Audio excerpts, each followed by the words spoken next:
If you were to ask someone what the most disturbing story they've ever read is, chances are many people would name the story I'm going to be talking about today. Whether they loved it in a horrified way or hated it in a horrified way, it definitely makes an impact. The story I'm talking about is Guts by Chuck Palahniuk. And this story is actually just one of many in his book Haunted, which is a series of short horror stories. Guts is only 10 pages long, but anyone who has read these 10 pages has never forgotten this story. Hello, welcome. My name is Leah, and this is my channel, Dirty Little Literate, where I like to talk about books that make me uncomfortable in a lovely way, whether they're disturbing, gross, awkward, and today's story honestly could not better fit this bill. So let's go ahead and get started. So it's important to note that all of the main characters in this story are teenage perverts.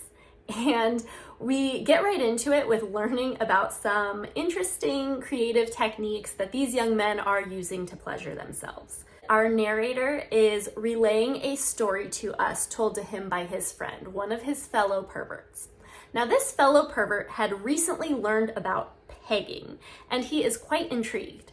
However, he doesn't have the proper equipment to experiment with this, so he decides to go to the grocery store. And on his list are petroleum jelly and a single long carrot. Now, before he goes to the checkout line, he becomes quite concerned that obviously if people see the carrot and the jelly, they're gonna know right off the bat what he's doing that night. They're gonna know he's a pervert. So he has to add a couple other items to his cart so he's not judged at the checkout line. Once he gets home, he starts experimenting. And his mom, what lovely timing she has, shortly after getting started, she calls him down to dinner. So he's scrambling a little bit because now he has this carrot that has been up his butt and it's smelly and jelly and gross. So he decides to hide it under his bed, under a pile of dirty clothes, and he goes down to dinner. Now, later, after dinner, he goes back up to his room and he checks under the bed and he sees that his dirty clothes are no longer there. So his mom had taken them to do laundry, and obviously the carrot is gone as well. So his mom must know about the carrot. I'm very curious what she thought when she sees the carrot. Is she just like, this is strange, or is she automatically going from point A of stray vegetable in the house to point B of my son shoved this up his ass? I don't think I would just automatically make that jump. But actually that's a lie. I totally would, because I've read this story, so I know what a random jellied vegetable lying around the house, I know what that means. He's expecting to be confronted by his parents. And months pass and this never happens. This man grows into an adult and continues to live with the shame of knowing his mom discovered this butthole carrot. And every time he looks at his parents, every time he's like raising his children and looking at his parents, looking at his children, he just thinks about this carrot. It just follows him for the rest of his life. So we're starting out this story with just like a cute little butthole carrot anecdote. Whatever, it's fine, no big deal, very casual. But we're going to escalate a little bit. So we're going to bring another pervert into the mix. So our narrator is now going to tell us about a second pervert friend of his. This second pervert friend learned an interesting technique for pleasuring himself from his older brother. His older brother is in the Navy, and he tells his younger brother how they do it over there in the Middle East. In the Middle East, they use letter openers. Like, you know, it's a long, thin, it's like brass or silver, and it's just kind of like a long, thin stick. And there's a ball at the end, but the long, thin part, these men are putting up their pee hole, their urethra, and then are jerking it once it's in there. And supposedly it makes it a magical experience. Don't try this, don't do this. So these men put the letter openers in their dicks, and they're going crazy. And So this younger brother is quite intrigued. He wants to learn what it's all about. He doesn't have a letter opener, so he too needs to improvise. So he's looking around the room and he's thinking, a pen or a pencil, that just sounds too thick and scary.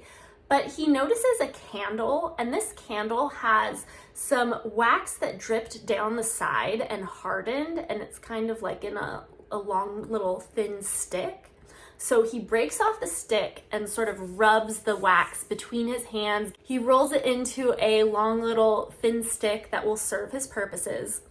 He inserts it and he starts going to town. Now he's just finding this to be an A+ experience. He's really invested. He's really into it. And as he's working on himself, he loses track of the wax, like his brain is elsewhere.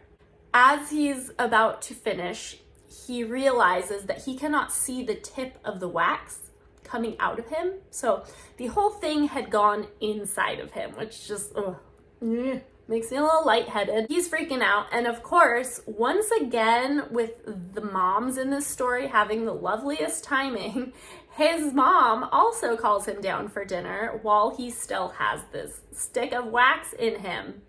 So he goes down to dinner, and after dinner, he is in pain. He was hoping that the wax would just like melt inside of him, but it does not. So his back is hurting, his kidneys hurting, he can barely stand up. Now cut back to our narrator. Now our narrator is getting a call from this pervert friend, as this pervert friend is currently in the hospital. So he's relaying to him what happened, and that they did an x-ray and the doctors put it up for everyone to see, including his family, and they can all see this hardened stick of wax up his pee hole. The family has to use his college fund to do this super intense bladder surgery. Yet again, this is just another unpleasant, but I don't know if I want to say casual anecdote, but his life isn't ruined, it's just deeply unpleasant. That leads us to our narrator. He's relaying all these stories of his pervert friends, but what is his brand of perversion? That's what we want to know. So his brand of perversion is something called pearl diving. This one is wild. So what is pearl diving? Our narrator goes into his swimming pool in his backyard. He jumps in the water, he takes off his swim trunks, he dives to the bottom of the pool, and he starts pleasuring himself. Now he stays under there for like 2 to 4 minutes at a time before he'll like come up and take a breath, which I thought sounded like a really long time. But apparently humans on average can hold their breath for 2 minutes underwater, but his lung capacity is really improving dramatically based on this technique. And if you're wondering what the appeal of it is, so there's this area at the bottom of the pool where there's this little like inlet that has the swimming pool filter and the circulation pump, and that circulation pump, if he puts his butt up against it, it creates this lovely suction feeling. And that's his jam. Now, it's called pearl diving because once it's complete, there's these milky white blobs flowing around everywhere. And he'll actually, once he's done, he'll go and swim around and he'll grab all of those blobs because his concern is, what if his mom or his sister goes swimming? He's afraid he's gonna impregnate one of them, his mother or his little virgin sister. And he thinks, oh, one day my sister, I could just see it. She's thinking she's getting fat, and then she pops out a baby with 2 heads that looks just like me. So he tries to be cautious and do his due diligence and remove all the evidence from the pool. One day, his parents are gone, so he's really taking advantage of this time, and he's going quite hard. He's really back and forth between the bottom of the pool, doing the damn thing, swimming back up to the top, getting some good breaths in, and he's just going back and forth over and over. And at a certain point, it's clear that he's gone a little too hard. He's crossed the line. His skin is all pruny and his eyes, like his vision is a little off. His toes are turning blue, and even his knees from like scraping up against the concrete at the bottom of the pool, like his knees are getting rubbed raw. So he finishes and he realizes like, okay, it's time, I'm done. I need to be done with this. I need some more air. He goes to kick off of the bottom of the pool and he's noticing that it's not really doing anything. He's not going anywhere as he's kicking off. So he's confused and he looks behind him and he sees what appears to be, it looks like a snake.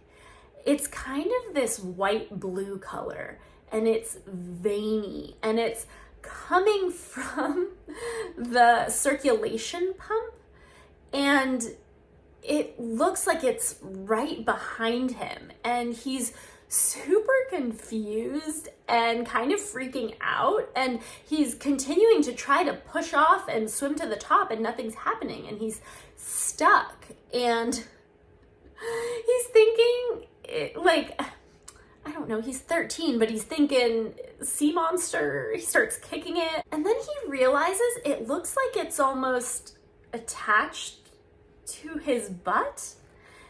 And he's not really sure what's going on. And let me just tell you, apparently 150 people a year approximately get sucked into the circulation pump in the pool. Now, it's a little bit different probably in most cases than what is happening to our narrator, because I think typically people's hair might get caught in it. Now, in this case, he's looking at the snake, he's kind of like trying to pull on it, what the hell is happening? And as he's pulling on it, it's like pulling out more of it from this circulation pump, and it gets to be the size of his leg. And he has no idea what's happening. But then he starts to notice in this snake, the skin of it is almost somewhat translucent. And on the inside of it, he's seeing corn and peanuts. And then all of a sudden, he sees this little orange, long object that looks alarmingly similar to a vitamin that his father makes him take every day. And this is when it finally clicks for him. This is his intestine. His intestine got sucked out with all that suction into the circulation pump, and this has resulted in rectal prolapse. Now, what good story does not involve rectal prolapse? Tried and true cliche. Okay, so once he realizes what's going on, he has to really hold on to his intestine, because if he doesn't hold on to it, this circulation pump is going to keep suctioning and it's going to suction out all of his innards. This is such a horrifying situation. I cannot imagine what this would feel like, but his first reaction is to think like, oh, I need to put on my swim trunks because I can't let my parents see my dick when they come home. Like, he's thinking he might be dead when they come home, but like, God forbid they see his dick. Oh, so he's trying to kind of pull and it's just not working. He knows what he's got to do. He's got to take some drastic action. Apparently in the wild, if an animal gets caught in a trap, there are instances in which an animal might actually chew through their own leg in order to free themselves and save themselves. And our narrator, who is referred to as Saint Gutfrey, as we are continuing to understand as this story plays out, he starts chewing, biting, and snapping at his intestine. This is his digestive tract. Like, think about like your colon and think about, we're digesting to turn things into fecal matter. That is what this man is chewing on. He's chewing at his intestine and not just biting it, but biting through it to the point of trying to sever it. And he's like describing the taste a little bit. It's not a good taste. And imagine ever trying to kiss a girl again if she knew about this. I must tell you, if you read this story, the descriptive adjectives involved, oh, it's so bad, you guys. Imagine this happening to you.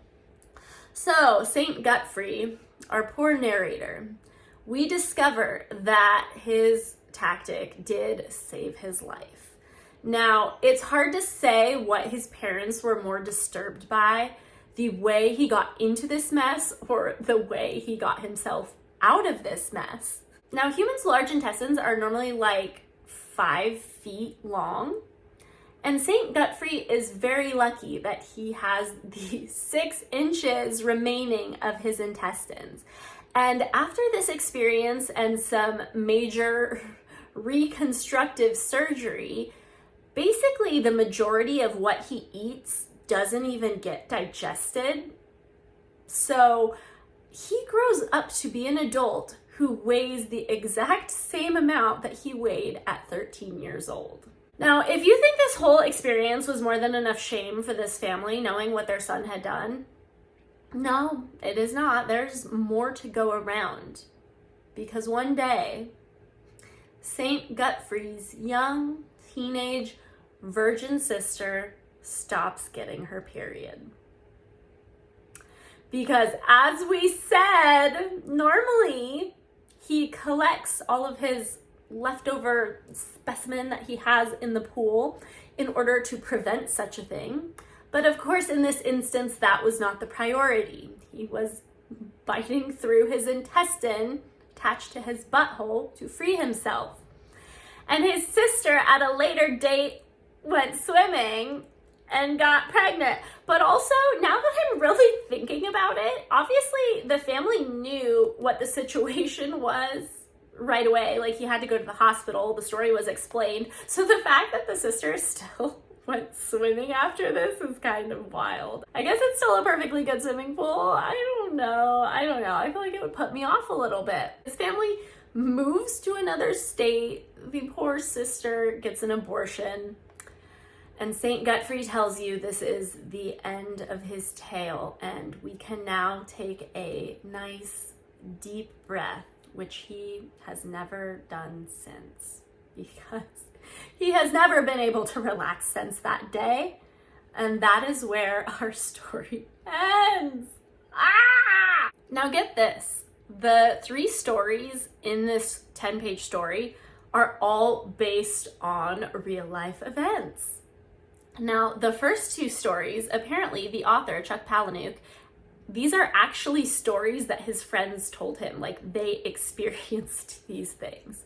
Now, the 3rd story, Chuck Palahniuk actually went to a sex addict support group, and he was doing research for one of his other books. And this was a story that was shared by one of the men in attendance. This actually happened to someone, you guys. Another thing that's absolutely wild. So when this book came out, Chuck Palahniuk was on a book tour and he was giving a lot of readings of this story. And he started actually counting the number of people that would pass out when he would read it. And that was actually why he loved reading it. He loved getting such a reaction. And so the book came out in 2005, and the last recorded instance of someone passing out at one of these readings was in 2007, which I think because he just didn't continue to do readings on this book much after that. And in that 2-year span, how many people do you think fainted listening to him read this story? It's 73 people. 73 people. I was thinking like, 5 to 10, that's crazy. No, 73 people passed out. So even if you thought that like this was not the most disturbing story you've ever heard, just go and like actually read it, because yeah, the level of description, 73 people, you guys. I realize, obviously, in 2005, this was probably extremely disturbing. And I will say, we do have access to a lot of very disturbing content on the internet these days. So I realize it was probably that much more shocking back then. But I would say, even for new readers now, I think this definitely still packs a punch, especially because a lot of the disturbing content that we consume on the internet is in the form of videos. Now, one of the things that I think is really special about this story is, so it's very focused on body horror and all of these horrifying, painful, terrible things that are a result of these unusual sexual acts. But none of that is the result of anyone having any malicious intent or anyone trying to hurt anyone else. Nobody really has any bad intentions. As someone who loves to consume disturbing content, I will say that sometimes it does kind of just get exhausting hearing about all of the evil things that humans can do to other humans. So to be able to get your fix of something disturbing while also not really having to deal with people wanting to get satisfaction out of hurting other people, I think can be kind of refreshing. It's weird to describe this story as refreshing, but even if you don't mind the component of like people hurting other people, which I mean, obviously I don't mind it, but sometimes I think it's nice to get variety. And so I think this really kind of switches up the type of disturbing content that I'm used to, which I really like. And I know that I think a lot of people think that Chuck Palahniuk's writing is utilizing shock value as a substitute for quality. And I definitely disagree, because honestly, I think his storytelling ability is actually quite magical, because with this story and many of his others, the tempo and pacing of it and just how it builds, you really want to know what is about to happen. It's not just that you want to read something gross. And so I think that's an important distinction to make. Another thing that I really like about Chuck Palahniuk's stories is, so a lot of the time, many of us like to share crazy anecdotes that we've heard with other people. Maybe it's like some crazy weird way that someone died or some weird sex act gone wrong. But a lot of the time when we are sharing these stories, it feels so far removed from us, and usually it's not people that we actually know. So because we're so far removed, it honestly feels kind of like fiction when we're sharing it.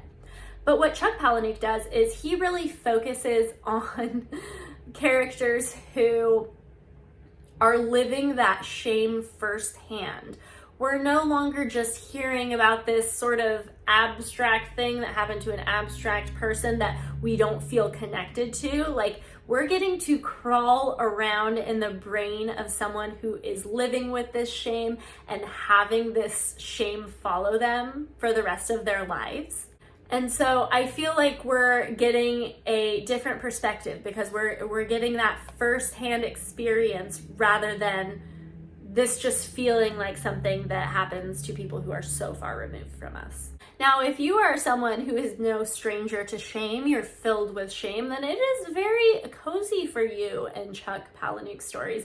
Honestly, it probably lessens your shame a lot of the time. Now, if you are not familiar with Chuck Palahniuk, I think you probably actually are. He wrote Fight Club, which was obviously turned into a movie. And even if you haven't seen the movie, I think all of us have that name recognition with Fight Club. And it was a very popular sort of staple in pop culture. And I just want to highlight that because I want to say that Chuck Palahniuk isn't just a shock value writer. His writing really does offer great storytelling, and I think that's important to acknowledge. It just so happens that there isn't anything that is off limits with him, which I appreciate. Now, if you read this book, I want to know, what did you think? Was this the most disturbing story you've ever read?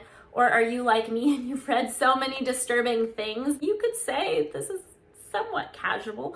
Well, I want to call it somewhat casual, but you know what I'm saying. It's just another day in the park. In terms of like body horror, it's definitely up there. It's pretty gnarly. Do you think this was just too much focus on shock value? Is it just gross? I love the storytelling. I hope everyone else can appreciate the storytelling, because even if you hated this story, it definitely makes you feel things. I feel really lightheaded right now. Every time I read this story, I've read it more than once. I've read it a few times. I'm gonna go lay down now and read something that I could read like while I'm eating. That's what I'm gonna do now. But thank you so much for joining me, and I will see you next time. Bye.